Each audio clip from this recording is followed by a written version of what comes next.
Hi everyone, I'm Kyle Bechet, and this is the AAF Exchange, a podcast from the American Action Forum, where experts provide clear, data-driven insights into today's economic and domestic policy issues. Welcome, and thank you for tuning in. On this episode of the AAF Exchange, the verdict on Trump's 100 days and the latest on the reconciliation process. Joining us to discuss all of this are AAF President Douglas Holtz-Eakin and Director of Fiscal Policy Jordan Haring. Doug, thanks for joining us. It is always a pleasure to be here. So before we jump into everything and talk about economy and 100 days, what's been on your mind? The sovereign wealth fund idea. Yeah. I had genuinely hoped that there would be this executive order and it told the Secretary of the Treasury, go think about this, that the Secretary of the Treasury would think about it and just quietly tell the President, this is a no-go. But It appears to not be dead. And I don't understand what kind of magical thinking is going on that would suggest this is a good idea. The latest version is they're going to monetize the federal government's balance sheet. Right, so this is clearly the problem with putting a hedge fund guy as Secretary of Treasury. So let's sell off some land and do cash. We can sell off our Bitcoin. Oh wait, we're creating a Bitcoin reserve. Can't do that. The federal government does have assets, but its real assets are the power to tax, the most powerful tool that it has, and things like that, and national parks and the Washington Monument and things you're not going to monetize. So I question the ability to monetize much. There are some financial assets out there, student loans, but we carry them overvalued on the federal books. So that when you sell them to the private sector, you lose money instead of raising money. So that's not good. So I don't know, first of all, where they're going to get the money. And the second thing is when you take something and put it on the into the stock market and call it a sovereign wealth fund, you're introducing risk to the taxpayers. Yeah. And they don't, if they wanted that risk, they could invest themselves. And so it doesn't make a lot of sense to me from a sort of public policies, fiscal policy point of view. And then ultimately, they're trying to bypass Congress, and that seems like a bad idea to me. Yeah. So I was hoping this idea would die, and it seemingly has not. Yeah, because this came up during the campaign at least once or twice, and then it came. I think it probably mentioned it when he first started, but it seemed to have just died down. And then you brought it up today. I'm like, wait, this is a blast from the past. Yeah, and I'm hoping it remains a blast from the past, but keep an eye on it. Yeah. Bad idea. Yeah. Again, they're talking about doing a crypto reserve too. We'll see if that materializes. Yeah. That's also a bad idea. Yeah, and I mean, by the way, we still have running debts and deficits, so maybe we should. Sure. Yeah. I didn't think that would be news to you, Doug. I mean, Shouldn't there have been a memo? Yeah. I think there's been quite a few. Yeah, I know. And so that's. Again, this is stuff Congress should be dealing with, like you said, and not building these sovereign wealth funds when you don't have the reserve to do it anyways. It would be great if we had a surplus. We had to figure out what to do with it. Yeah. Well, on that note, let's turn to the first 100 days. Okay. The Trump administration has, of course, completed its first 100 days in office. From an economic perspective, what has it accomplished, and where have they come up short? Well, I think you can go down the four big areas. There's the immigration area, and they've been very successful at securing the southern border, northern border too, presumably. Deportations are getting a lot of attention. I don't know, from an economic point of view, though, it's really not a consequential thing. The big economics is in legal immigration, and we will need more legal immigrants in the future, given our demography. So they've done nothing on that front. The president had said on the campaign trail he was open to stapling a green card on a STEM graduate's diploma. So maybe something will come of that, but that requires legislation. We've seen nothing. Incomplete, I guess you say.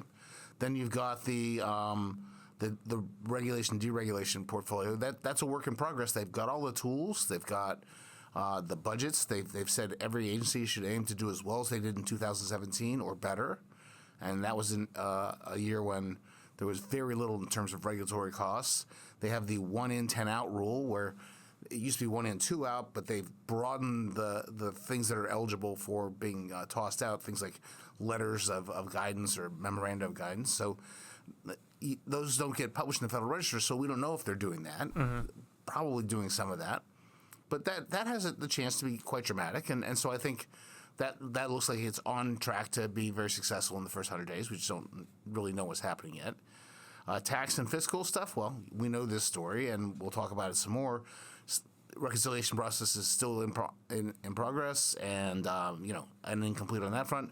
And then we've got the tariffs, and I think it would be hard to describe the tariffs as anything other than an unmitigated disaster at this point.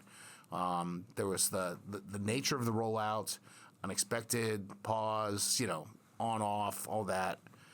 The scale is enormous, and people keep thinking, oh, Trump's been figured it out. He's done a U-turn. He blinked, whatever you want to call it, because he suspended the reciprocal tariffs, and now he's eased somewhat the auto tariffs. But the reality is we still have a 10% universal tariff on the books. We've never had that before. It's an enormous one. We have tariffs on China and Mexico and Canada, and we have steel, aluminum, autos. They're still there, and then we have more promised. We've got drugs and chips and wood and copper. So all that adds up to just the largest tariff increase in 100 years, and I think that's a big reason why we got some poor economic.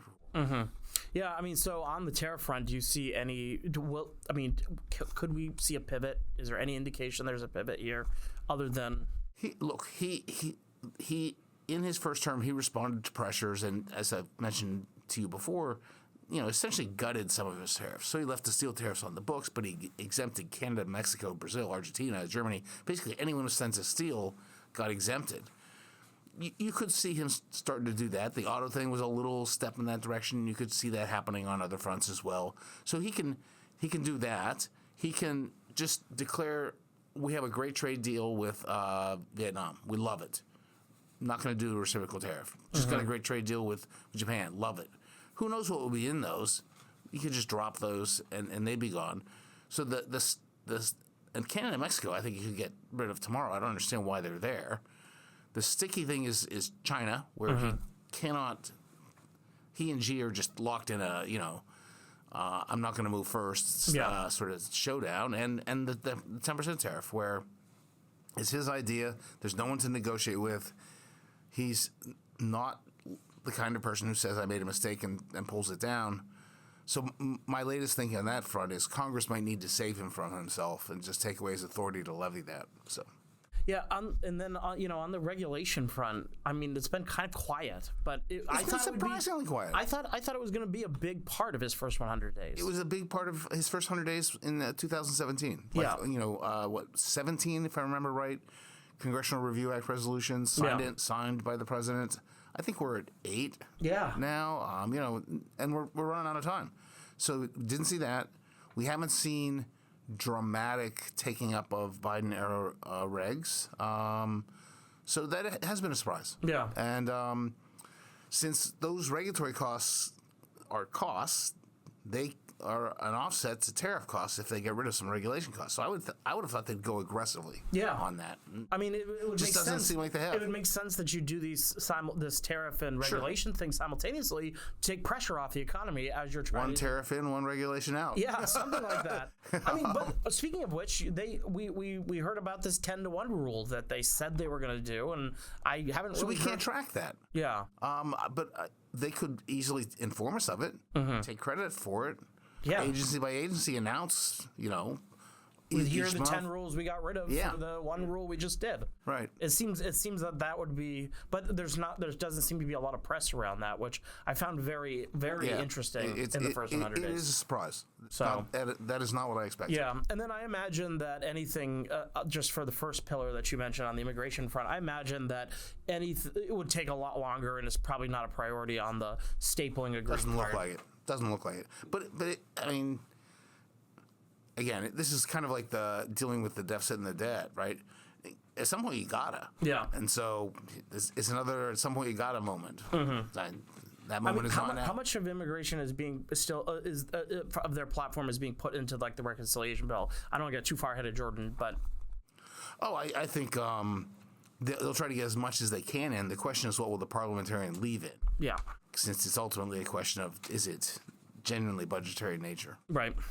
All right, let's turn to the economy, which is, of course, it's been a big week for the economy. We got a lot of information this week.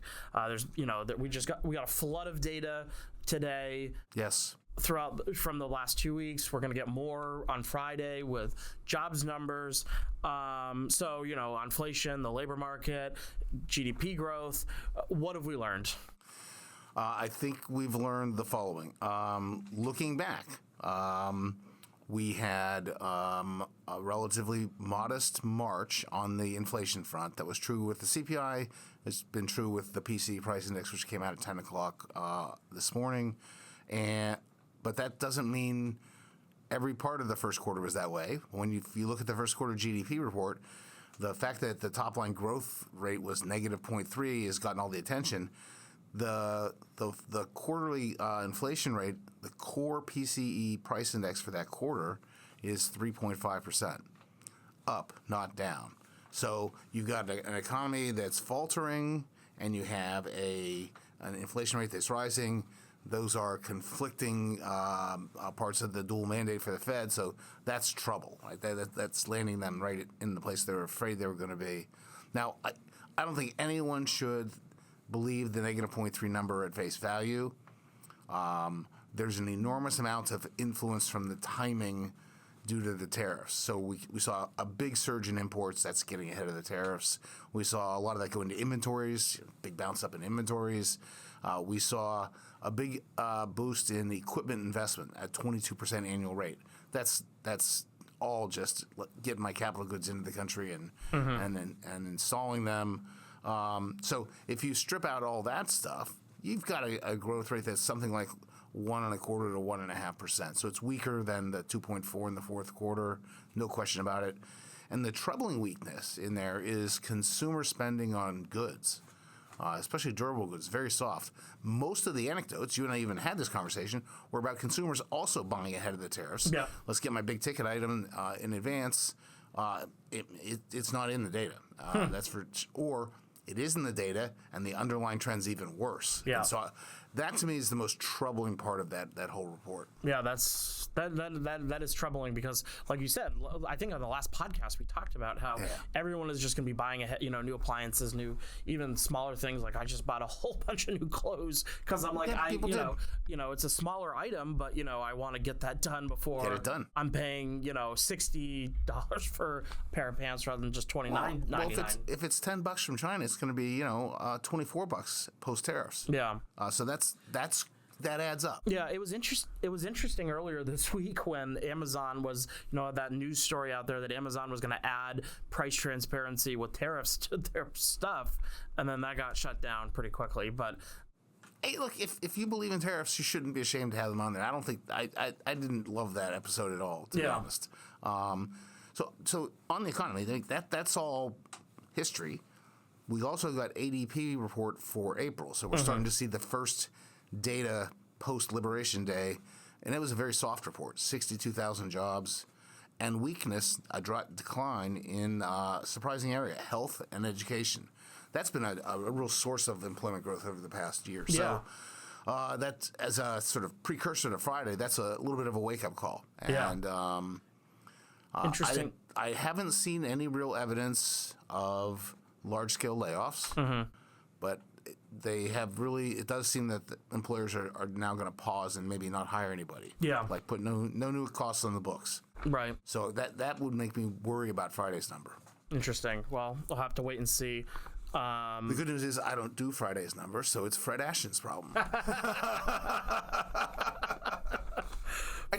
I get to comment on it. Yeah, his guesstimate's probably going to be a tough one this week for him for sure. Well, major corporations have basically said, we can't give you an earnings guidance because we don't know what's going to happen. But we're not letting Fred off the hook. We want to know. No excuses, Fred.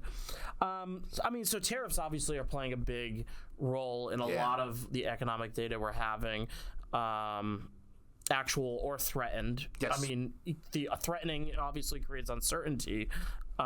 So it's contributing to all of that economic uncertainty. What kind of impact, I know we've talked about this many times, but the impact on consumers and businesses is obviously large. Yeah. It's, tariffs are a national partial sales tax, and it's paid by all purchasers, consumers, and businesses. So it shows up ultimately on the consumer tab after businesses pass it through. They don't pass through 100% the first day, but it gets there pretty quickly. So this is going to be hardest on the small businesses, who are generally more cash constrained and have trouble getting the financing for big ticket. More trouble getting the financing for big ticket items. And if you're in a high interest rate environment, it's harder to do. Small businesses, employ half the people in the labor force, and they have the bulk of capital expenditures. And so if you look at that traditional profile of a downturn led by business investment, household spending following, the big shock on small businesses is the thing I'd worry about the most. Yeah, and it's unfortunate because, with these reports this week, the continued threat of tariffs and all that, the R word is back on the table. I mean... Oh, well, look, I've been worried about a recession since the announcement of all these various plans, but certainly one look at what he did on Liberation Day, which was much more aggressive than I had imagined. If I said to you, hey, let's raise taxes $450 billion, you'd say, Doug, no, I don't think that's a good idea. Calling it a tariff instead of a tax doesn't change the fact that it's a big headwind to economic growth. Yeah, I like keeping a lot of my money in my bank account as much as possible. So, well, if you instituted a tax here at AAF, I have to say I'd probably walk. Well, this podcast is kind of a tax. That's a mental tax. That's different. Okay. So the Federal Reserve meets next week. Yes. A couple of bank presidents have been out there saying that June they're going to move rates, but we don't know when or which what way. Direction. Right. Which way, not when. Which way? What are the options in fighting inflation and keeping the economy afloat? This is probably can be reduced to rates up, down, or staying the same. Up means they're weighing in against the inflation risks and keeping that under control. So remember, in the Fed's view, what should happen if there are large-scale tariffs is the price level should go up. That's a one-time thing, and then they should go back to targeting 2%. But that means that there's a period as that price level goes up where there's rapid inflation. The question is, can you identify that, and when do you know when that part's done and you have to be stopping it? I have seen estimates that the price increase is going to generate inflation from anywhere from, say, 4% to 5.5% at the peak, and then they want it to go back to the 2% target.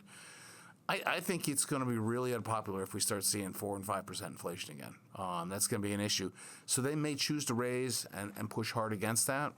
But that if we're already facing a recession and they're raising rates, that gets worse. Yeah. So there's no win. The trouble is there is no good option for the Fed.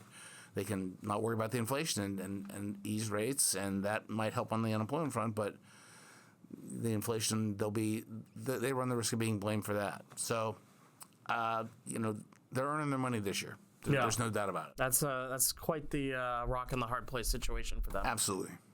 All right, I've let you off the hook for weeks now on the trivia, so I'm bringing it back. Okay, well, I can be wrong. Even well rested, I can miss it. A Sanders-style single-payer healthcare system would increase federal spending by how much over the next 10 years?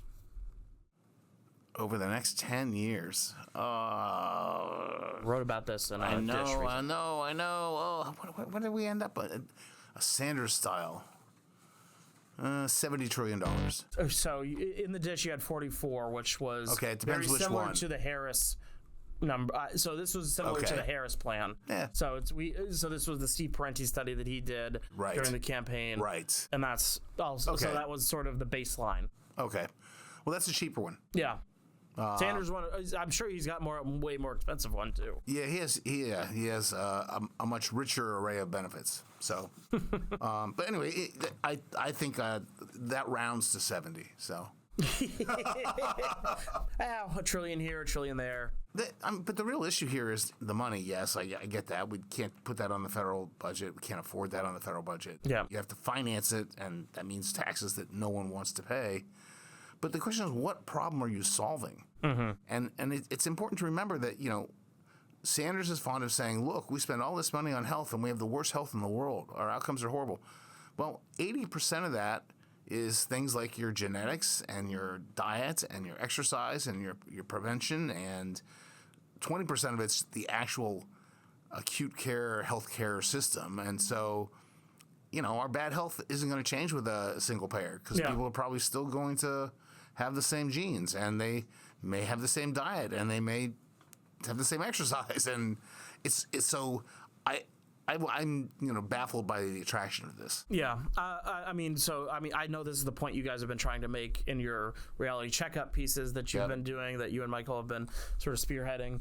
So it's been interesting to just follow and have this conversation, especially in the backdrop of the oligarchy tour going on, and which is very poorly named in my mind. But they like that word for some reason. Well, I just wonder if there's a stop in Venezuela.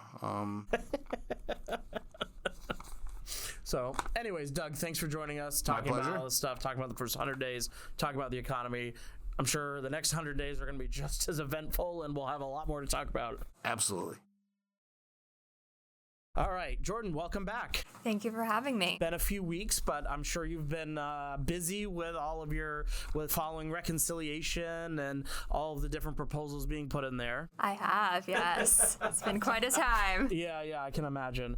Following Congress is always, always has its, always has its ups and its downs. We'll leave it at that. Congress is back in session this week, though. Yeah. And reconciliation is right back in the spotlight.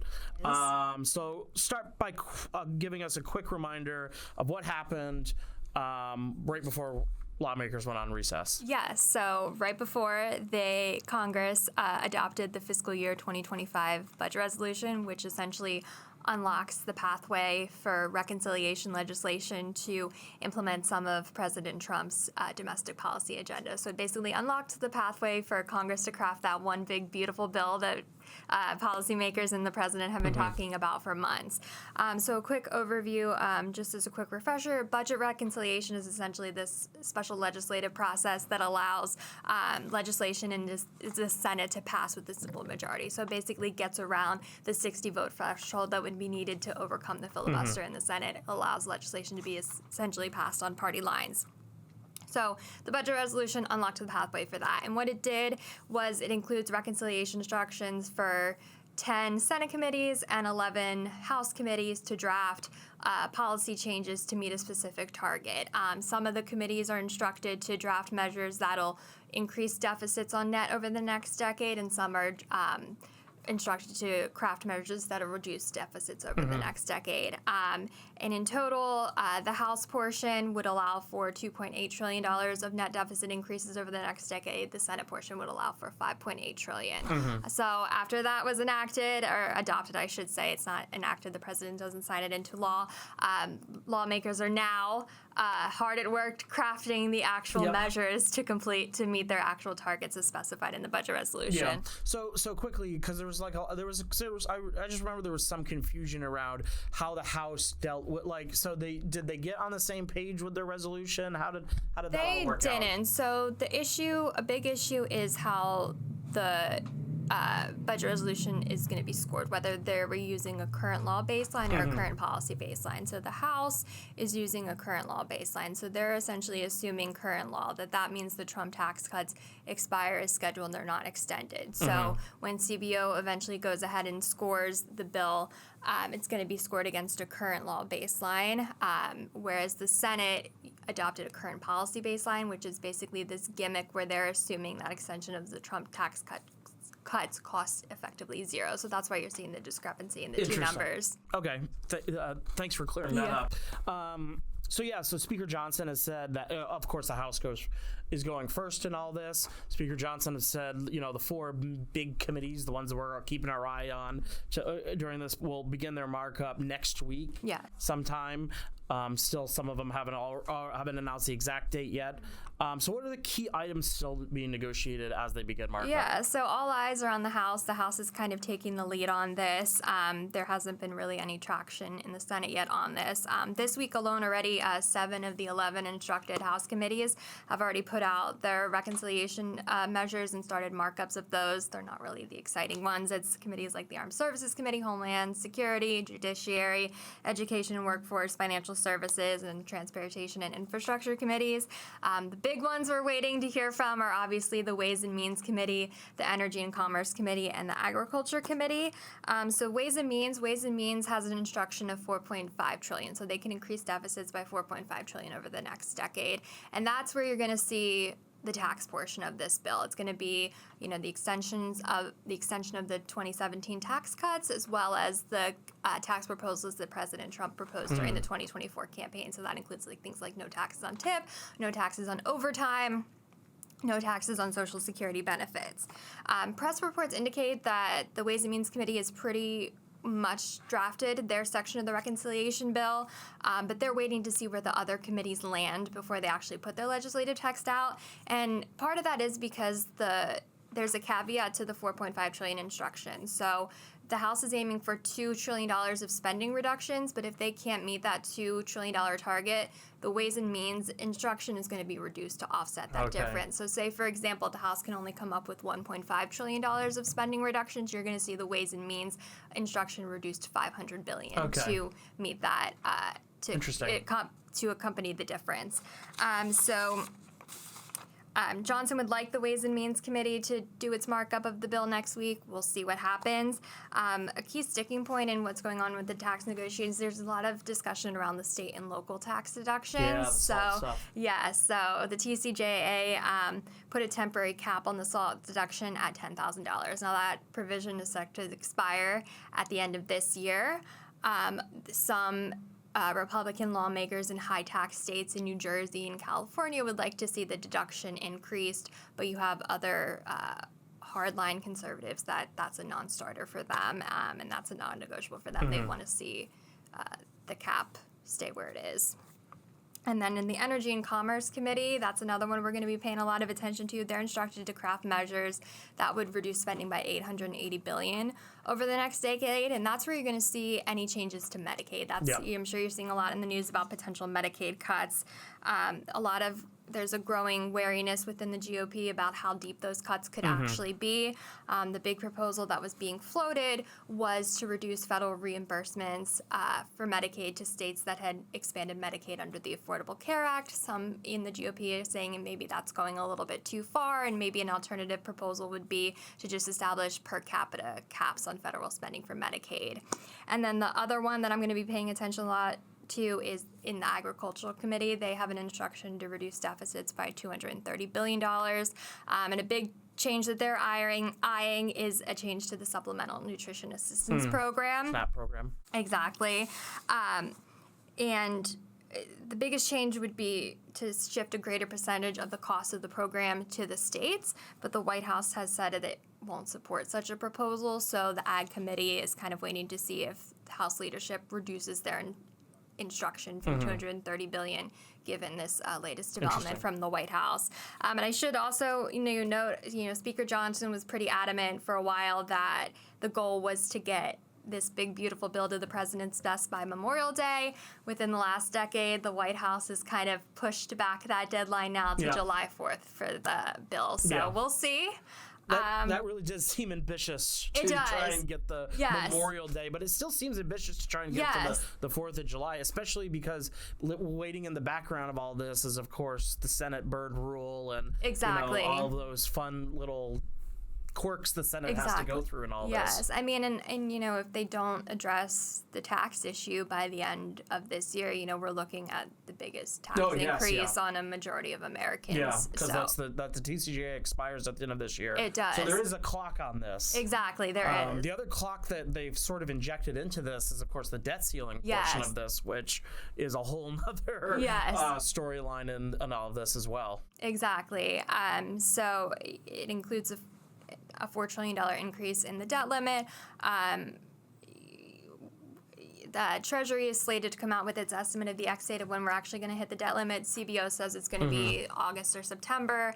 I'm interested to see what Treasury says, but that will be another fiscal speed bump that we'll need to contend with as well. So this is like it happens every 4 years essentially. So this is like your Olympics almost. Exactly. Like, you'll be glued to the C-SPAN as markup continues and all of that. So well, thanks for coming on and talking to us about this. I'm sure we're gonna get tired of talking about this as we invite you back on to the future podcast as well. So thanks again. Yeah, thank you for having me.